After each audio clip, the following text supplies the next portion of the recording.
Hello guys, welcome study with Shweta. आज से gas मैंने थोड़ा सा क्लास में चेंज किया है।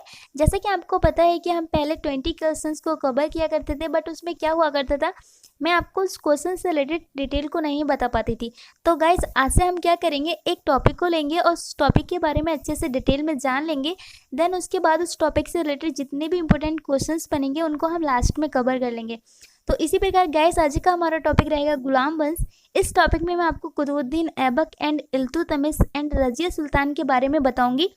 लास्ट में जितने भी इंपॉर्टेंट क्वेश्चंस बनेंगे उनको हम कवर कर लेंगे। तो गाइस अगर आप चैनल पर नए आए हैं, अपने चैनल को अभी तक सब्सक्राइब नहीं किया है तो सब्सक्राइब कर लीजिए, बेल आइकन जरूर प्रेस करें जिससे कि आने वाली नेक्स्ट क्लास का नोटिफिकेशन आपको सबसे पहले मिले। और गाइस आई होप इस प्रकार से हम जब टॉपिक को कवर करेंगे तो ये क्लास आपके लिए काफ़ी हेल्पफुल रहेगी। तो गाइस आज का हमारा टॉपिक है गुलाम वंश। गुलाम वंश की स्थापना 1206 ईस्वी में कुतुबुद्दीन ऐबक के द्वारा की गई थी, जो कि गौरी का गुलाम हुआ करता था। इसके बाद कुतुबुद्दीन ऐबक ने अपना राज्याभिषेक 24 जून 1206 ईस्वी में किया था। कुतुबुद्दीन ऐबक ने ही अपनी राजधानी लाहौर में बनाई थी। इसके बाद कुतुबुद्दीन ऐबक ने दिल्ली में जो कुतुब मीनार है इसकी नींव रखी थी। एंड इसके अलावा दिल्ली का जो कुबत उल इस्लाम मस्जिद एंड अजमेर का 2.5 दिन का झोपड़ा नामक मस्जिद जो है, इसका निर्माण भी कुतुबुद्दीन ऐबक के द्वारा किया गया था। कुतुबुद्दीन ऐबक को एक और नाम से जाना जाता था जो था लाख बख्श। लाखों का दान करने वाला व्यक्ति भी कुतुबुद्दीन ऐबक को कहा जाता था। इसके अलावा गैस कुतुबुद्दीन ऐबक की मृत्यु 1210 ईस्वी में चौगान खेलते समय घोड़े से गिरकर हो गई थी। यहाँ चौहान हो गया है, ये गा हो जाएगा। चौगान खेलते समय घोड़े से गिरकर कुतुबुद्दीन ऐबक की मृत्यु हो गई थी। इसके बाद कुतुबुद्दीन ऐबक का उत्तराधिकारी आराम शाह बना था, जो कि आराम शाह था कुतुबुद्दीन ऐबक का पुत्र था। इसने सिर्फ 8 महीने तक ही शासन किया था। इसके बाद क्या हुआ था, इल्तुतमिश ने 1211 ईस्वी में आकर आराम शाह की हत्या कर दी और ये खुद गद्दी पर बैठ गया। इसके बाद क्या हुआ गाइस, इल्तुतमिश पहला शासक था जिसने 1229 में बगदाद के खलीफा से सुल्तान पद की वैधानिक स्वीकृति प्राप्त की। इल्तुतमिश की मृत्यु 1236 ईस्वी में हो गई थी। इल्तुतमिश के बाद उसका पुत्र रुकुद्दीन फिरोज गद्दी पर बैठा और ये आरोग्य शासक था।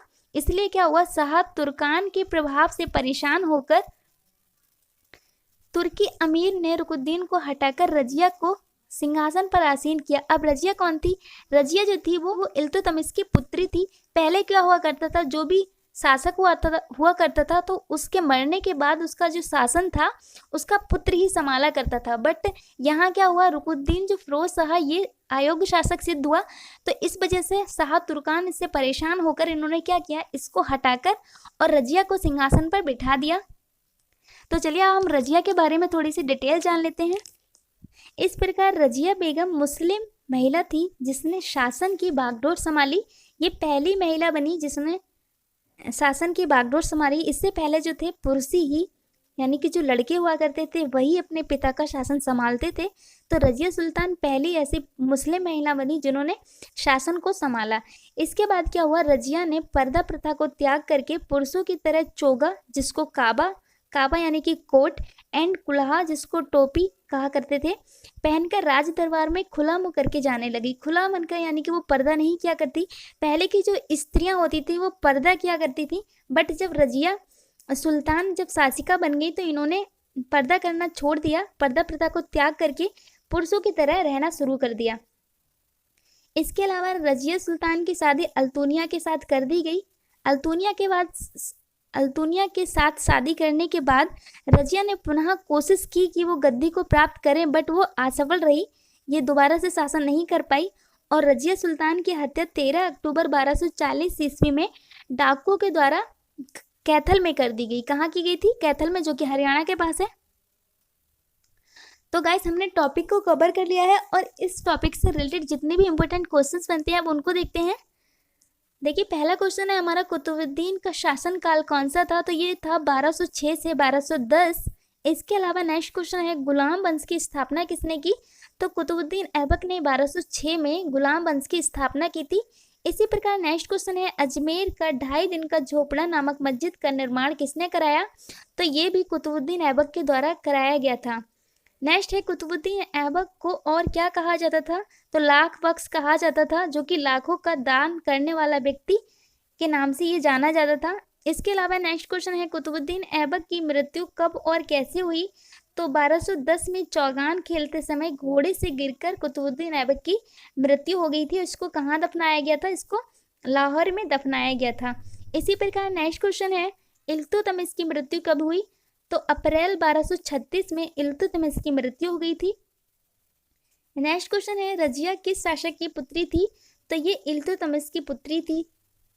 इसी प्रकार नेक्स्ट क्वेश्चन है रजिया द्वारा पर्दा प्रथा को त्याग करके पुरुष की वेशभूषा को क्या नाम था? रजिया ने जो पर्दा प्रथा को त्याग करके जिसको धारण किया था वो पुरुषों की वेशभूषा थी, उसका क्या नाम था? कोबा, जिसको कोट कहा करते थे, और कुल्हा, जिसको टोपी कहा करते थे। इसी प्रकार गाइस नेक्स्ट क्वेश्चन है रजिया ने किसके साथ विवाह किया। तो रजिया ने अल्तुनिया के साथ विवाह किया। अल्तुनिया का वध किसने किया? तो तुर्क सरदारों ने अल्तुनिया का वध कर दिया था। इसके बाद रजिया सुल्तान की हत्या कब और किसने की।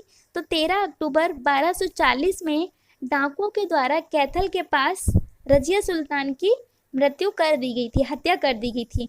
इसी प्रकार का इस नेक्स्ट क्वेश्चन है कुतुबुद्दीन ऐबक ने अपनी राजधानी कहाँ बनाई। तो ये लाहौर में बनाई थी। तो गाइस इसमें हमारे जितने भी इंपॉर्टेंट क्वेश्चंस बने थे सारे कवर हो चुके हैं।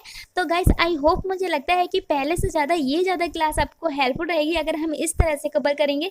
पहले हम टॉपिक को कवर कर लेंगे, देन उससे रिलेटेड जितने भी इंपॉर्टेंट क्वेश्चंस रहेंगे उनको हम लास्ट में कवर कर लेंगे। तो गाइस अगर आपको ये क्लास अच्छा लगा है, आपके लिए हेल्पफुल रहा है, तो ज़्यादा से ज़्यादा अपने फ्रेंडों के साथ शेयर करें। मिलेंगे फिर नेक्स्ट क्लास में किसी नेक्स्ट टॉपिक के साथ। तब तक के लिए बाय।